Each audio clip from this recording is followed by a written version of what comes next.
Controversy plagued this team all season long. Dexter Manley was blamed for most of it.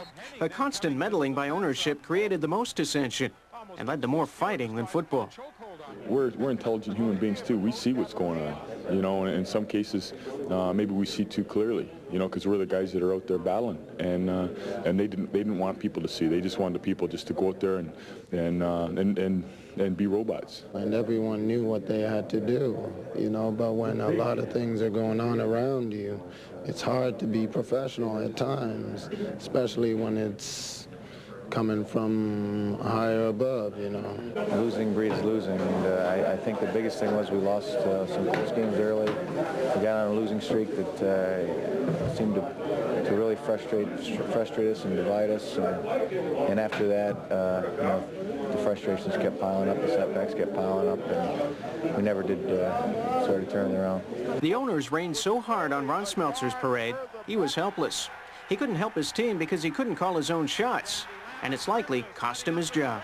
I think that probably if I were a betting man, I would say, yeah, my future is somewhere else. At this point, I think, I guess the best way to do is evaluate the season. We're 4-15, and we can make our judgments from there. I think there's no one person to blame. We lost as an organization. Up and down, we all made mistakes. I think you might have to change attitudes. You might have to change, make some relatively wholesale changes in order to bring back a group of guys that are going to come back and be thinking in a different manner. You can't use the same people to do that. I really don't believe you can. Perhaps most sadly is that Stefan Jones' career year went for naught.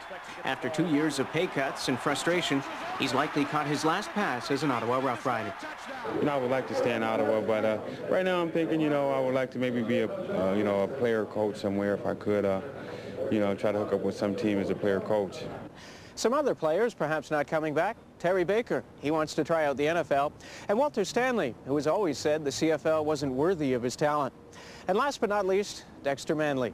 On and off the field, he seemed to only show up when he wanted to. And no new coach will allow that to happen next season.